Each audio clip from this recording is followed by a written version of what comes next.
Thank you, Professor Patnaik and Professor Majumdar, for this presentation. I have one question to both of you.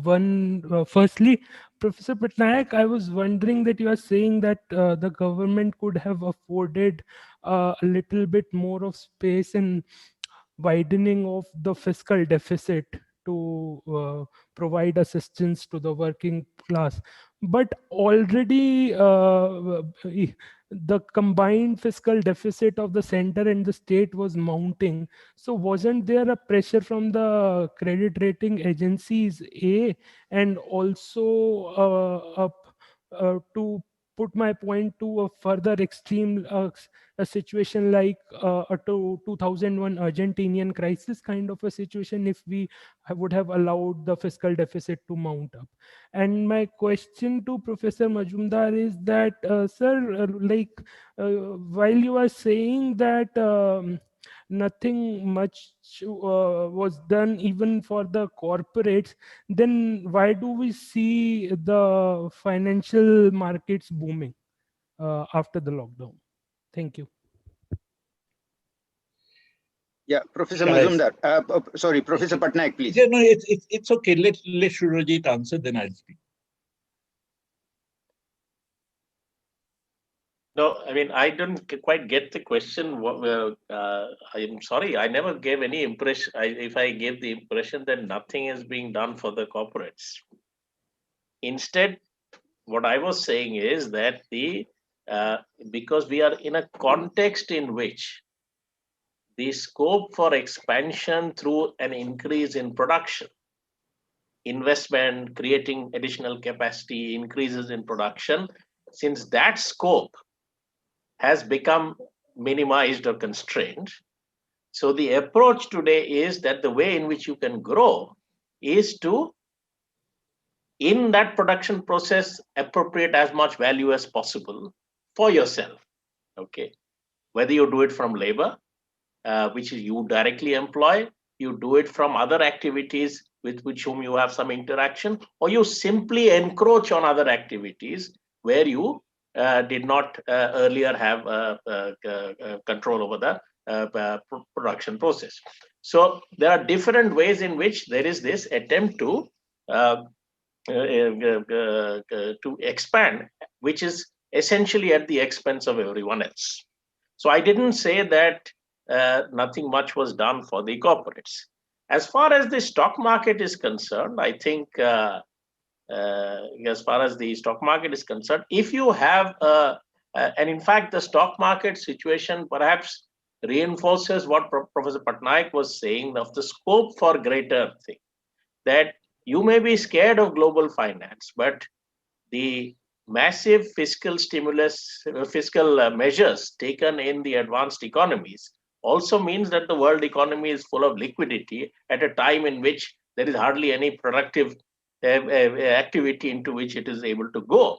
And therefore, the possibility of stock markets booming arises because simply there's so much money seeking assets which don't get created. So it can only seek the assets that are available. So these asset price bubbles are something that are potentially inherent in the current situation. And that's what is reflected in the in what you get in the stock market. The other thing is this, that if there are measures that increase the return, other things remaining the same, increase the return on the assets that are existing in the corporate sector, then there's no reason why their share values need not go up. Okay, because you're talking about existing shares, their values going up. Okay, if the returns on the investments which are represented by those shares increase because of government measures, it doesn't necessarily depend on expansion of production. So what is missing here are measures to expand production. What are missing are measures to prevent the contractionary tendencies in production, but not missing are measures to increase profits within those given conditions. Oh, okay. You know, let's just contrast what what is happening in India with what's happening in the US. Again, I know it's an underdeveloped country and a first world country, but nonetheless very instructive. Joe Biden's $1.9 trillion of assistance is going to be financed by taxing the rich. Joe Biden is going to raise the capital gains tax. He's going to raise the upper ceiling of the income tax and so on. In India, I'm not for a moment advocating that we should have enlarged the fiscal deficit. Of course not. I mean, I'm not a person who likes large fiscal deficits because they actually increase wealth inequality.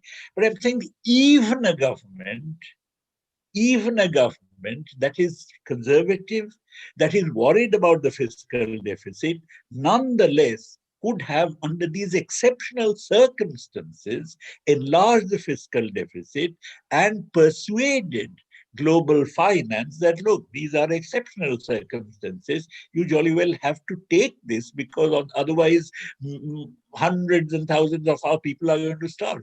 So in exceptional circumstances, even a conservative government could have enlarged the fiscal deficit, and there's no fear of any Argentina happening here. That was under very different circumstances. Therefore, there was no problem. And mind you, India had 70 odd million tons of food grain stocks. There is no question of this creating any economic disruptions. And it had unutilized capacity, which after the lockdown was lifted, could have been mobilized to a much larger extent for producing the goods that people would have demanded. So it was not going to be inflationary. It was not going to be disruptive. It was not even going to be disruptive of the state of confidence of globalized finance. And this was an exceptional circumstance, wonderful opportunity for the government, even a government as scared of finance as this government, to have asserted itself to provide some help to the people, but they did not. That's what I'm saying.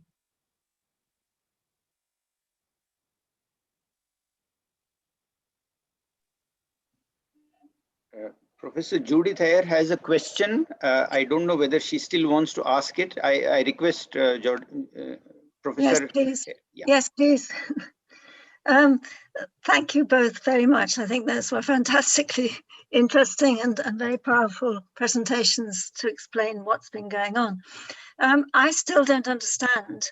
It's one thing to say that the Indian government at the moment is not interested in helping the poor, but to say that it's not interested in helping capital is what worries me, what puzzles me. In other words, it sounds to me as though there's a very strong case from the point of view of capital as well as the poor to enlarge the fiscal deficit, to do all the things that you're suggesting.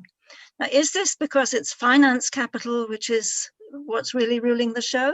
That the fact that the asset prices are rising is enough, that they don't really care very much about productive capital? Or what is going on? And then the other thing I would love to hear what a sensible opposing argument, what opposing arguments are really in place that are able to provide some basis for an alternative approach. Thank you. You know, can I just take this up? You see that basically this, mind you, the question you're asking is a very fundamental question. I believe it's one of the most fundamental questions in economics. That why is it that even though a fiscal deficit should also help the capitalist, the fiscal deficit increases capitalist profits. Why is it that even so they are opposed to it? Keynes's answer to it is that they don't understand economics. That once they read my book and then start understanding economics, their objections would disappear. But we know that's not the case. Yeah. I believe it is to do. I think Kaleski got it right when he said that it undermines the social legitimacy of capitalism, in the sense that it actually suggests that boosting the state of confidence of the capitalists as a way of maintaining the level of activity in the economy ceases to be relevant if the state can actually do the job. And if the state can do the job, then the next government might actually say, okay, if the state is required to provide employment, why do we need the capitalists at all? So it is actually to contain discussion within a world, within an intellectual universe in which the state does not enter, in which boosting capitalist confidence becomes the sole means of enlarging employment. And I okay, I mean, obviously these are things which they're not clearly worked out very clearly, but on the other hand, this is something which is an important back of the mind attitude, because this is something which, I mean, the question you raised is absolutely fundamental. My own answer to this is that it actually, talking about state intervention through a fiscal deficit gives you an epistemically exterior perspective on capitalism, which capitalists are really opposed to having altogether. So that would be my. I mean, in fact, as Kaliski said, profits are not all. I mean, capitalists are really concerned about power. Thank you. I think probably this worldview has also got more entrenched in the neoliberal era and with the domination of global finance. So it's much more entrenched worldview of states, governments, personnel within the apparatus. That's the instinctive thing that they turn to in such times. We have time for one last question. I would like to request the audience, if there is anybody who would like to ask one last question before we move on to the next session.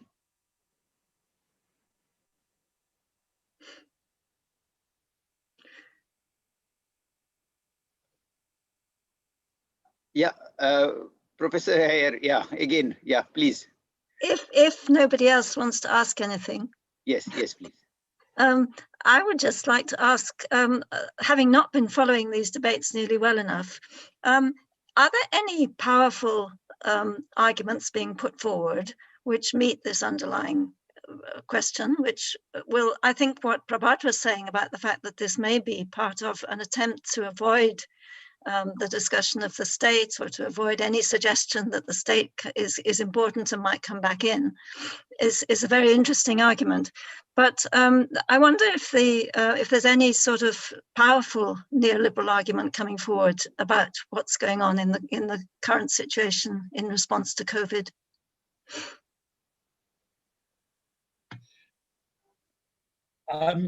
I'm not aware of specific discussions about COVID, but let me say something which has a bearing on the earlier question as well. If you look at privatization of public enterprises as a means of financing government expenditure, it has an economic effect absolutely exactly identical with that of a fiscal deficit. Yeah. The case of a fiscal deficit, you're putting bonds in private hands. In the case of privatization of public enterprises, you're putting equities in private hands. But in terms of macroeconomic effects, it makes no difference. But nobody, member of globalized finance or IMF and so on, opposes privatization of public assets. But on the other hand, everybody is up in arms about an enlargement of the fiscal deficit. Which actually, which is because the argument really is ideological. I mean, it's to do with power and so on. Yeah, absolutely.